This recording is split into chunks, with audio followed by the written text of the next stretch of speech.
Located in Seminole, Boca Ciega Millennium Park is just one of Pinellas County's many wonderful parks, and its 182 acres support many kinds of flora and fauna in its 7 distinctive natural habitats. The park also offers visitors a wide variety of amenities to enjoy, including spectacular views of Boca Ciega Bay from its 35-foot observation tower. Dedicated in 2001, the park features a time capsule near its entrance, which contains over 100 items reflecting life in our community as it was at the turn of the millennium. But Mother Nature also left a time capsule of her own buried in the park, the bones of a wide variety of animals that lived tens of thousands of years ago. The deposit of fossils was first discovered accidentally in 2007 by a local high school student who was on a nature hike in the park when she spotted what at first appeared to be an odd-looking rock, but turned out to be the tooth of an Ice Age mammoth. Excavations back then uncovered thousands of specimens from over 50 species that helped scientists fill in some of the blank spaces in Florida's historical profile. Fast forward 5 years to a project where paleontologists from the Florida Museum of Natural History in Gainesville returned to further explore Boca Ciega Millennium Park's fossil deposit with the help of students and other volunteers. The effort was led by Dr. Richard Holbert, the vertebrate paleontology collections manager at the museum. All right, we're doing a fossil excavation with a class from Eckerd College. Here in Millennium Park, we are excavating Ice Age or late Pleistocene vertebrates that lived in this part of Florida about 15 to 20,000 years ago. We're finding bison, llamas, horse, several kinds of extinct large relatives of armadillos, and then among the reptiles, lots of different kinds of tortoises and turtles. This afternoon, one of our students from Eckerd College has discovered at least one major limb bone of an extinct species of bison. It appears to be the radius and ulna, which are the major bones of the front leg. She's also found some other bones close by, which might turn out to be from the same individual. And so it's a very complete specimen. We're real excited. One of the questions frequently asked by the general public about the fossils that are being found is, are these dinosaurs? All of the animals that we get as fossils in Florida are, we get many different kinds, fish, sharks, reptiles of varieties, and lots of mammals and birds, but we do not get dinosaurs. Dinosaurs do occur in central Alabama and Georgia, Mississippi areas where they have the right age rocks. Dinosaurs, in the popular sense, are extinct reptiles that lived 65 million years ago and then became extinct. So none of the surface sediments or rocks in Florida are that old. They're all much younger. The oldest surface rocks in Florida are about 30 to 35 million, so 30 million years after the dinosaurs. The fossils offer information not just about the animals they come from themselves, but almost more significantly, in this case, the fossils help paint an environmental portrait of a time and place. Late Pleistocene or Ice Age fossils are very common and found throughout Florida, but what makes the Millennium Park site so interesting and unique is the relative abundances of certain species are much more common here than at other sites, and so we believe we are capturing an environment that we haven't seen before. It's an environment that was primarily open grasslands or prairies with very little to almost none of the forest-dwelling animals or the aquatic animals of the time period. What we're finding are very interesting in allowing us to study the environments across Florida at this time period, because as the climate changed rapidly, there were periods of warming and cooling, and so we want to learn how the animals responded to climate change back then and how that might predict climate change responses in the future. So we need a variety of faunas where we have small animals and large animals together so we can study their fauna as a whole, study their ecology, and that's what this site is giving us an opportunity for the first time to study a grassland or prairie fauna from south central Florida during the Ice Age. We're finding fossils of not just large animals like mammoths and bison, but things as small as a mouse or a salamander or lizard. And to a paleontologist or scientist, the small animals tell us much more about the environment, because they're sensitive to the environment, than the large animals. And so we're very fortunate that this site produces both types, both size ranges of animals. Since the excavation was to take place on public lands, Dr. Holbert worked very closely with officials of Pinellas County to assure the project was properly conducted. Pinellas County has a form that you fill out when you want to do any type of research on county parks or nature preserves. And so I worked with county officials, got those forms, filled them out, explaining exactly what we wanted to do, when we wanted to do it, what we would do, and how we would restore the land after we finished the project. And so after we submitted that form, it was a few weeks, and we received notice that we were accepted and we were able to proceed going ahead with the project. Nobody is allowed to just walk onto the park property and collect fossils or animal specimens or plant specimens. And so there's very strict regulations and rules about that. So we have to follow the guidelines of the county. So nobody should go onto this park or any other park in Pinellas County or any other county, Florida for that matter, and just start collecting stuff. The fossil dig offered a truly valuable opportunity to local students.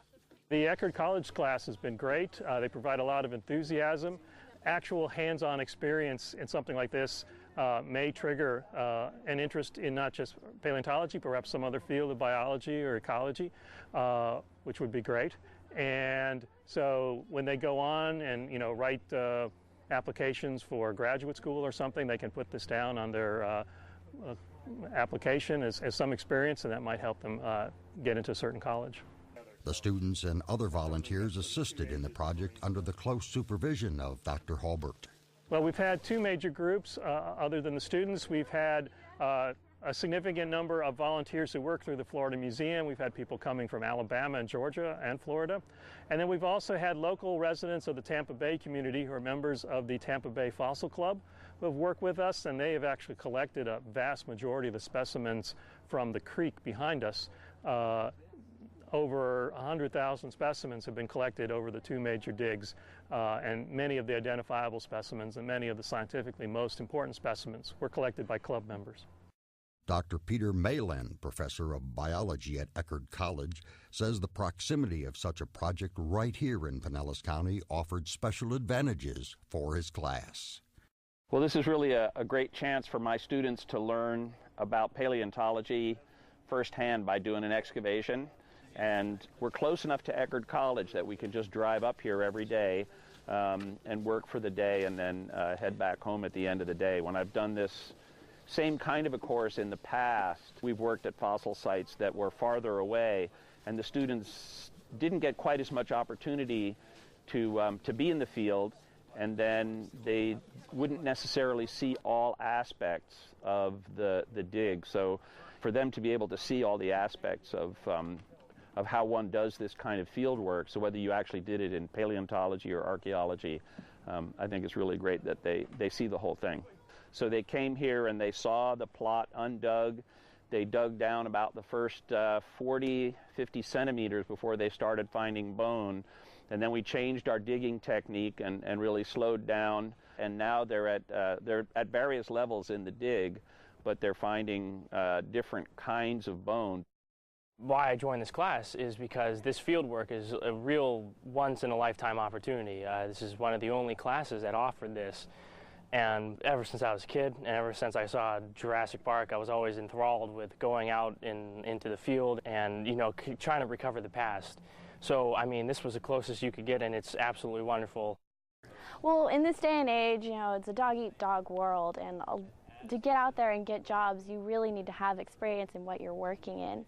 And not a lot of colleges will actually offer that to their students, which is what makes Eckerd so great, is that you can go in, work in the field, get that experience so you can get those internships and get jobs, which is really great in this day and age. And also just experience. I mean, maybe you don't want to go into paleontology, but to say that, yeah, I worked on a dig is just mind-blowing in a lot of sense. For me, I just love doing this. This has been my passion since as long as I can remember. And I try and incorporate this kind of field work with science because I'm a creative writing major. So I use this kind of scientific background to try and write stories where I can create environments for readers to be inspired to do stuff like this in the field. And I would love to just help get people interested in paleontology in a way where it's accessible to people. Authorized scientific research projects such as these can be a win-win situation for everyone involved. The county's very pleased to partner with local universities and other agencies to conduct research on the cultural and natural resources that are protected by the parks and preserves here in Pinellas County. It's a beneficial relationship for both parties.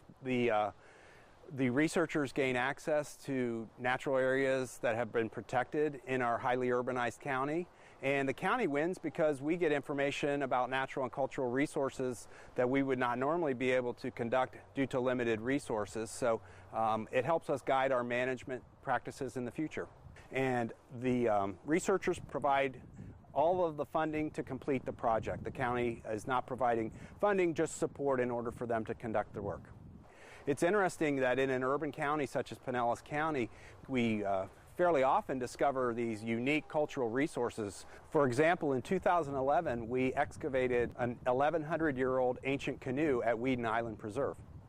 Pinellas County has been great and very helpful to us in digging up the site. They've provided facilities to help us out, and obviously just allowing us to excavate right here on the county property in the park itself has just been a great opportunity to help not just the citizens of Pinellas County, but throughout Florida, and then scientists around the world to help us answer some of these important scientific questions.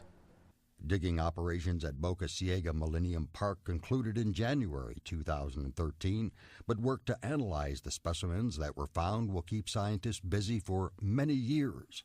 Information from the 2007 dig is posted on the internet at the Florida Museum of Natural History's Vertebrate Paleontology homepage at www.flmnh.ufl.edu/vertpaleo.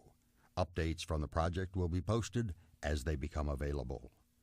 For more videos about our local history, visit the Pinellas County History playlist on our YouTube channel at www.youtube.com/PCCTV1.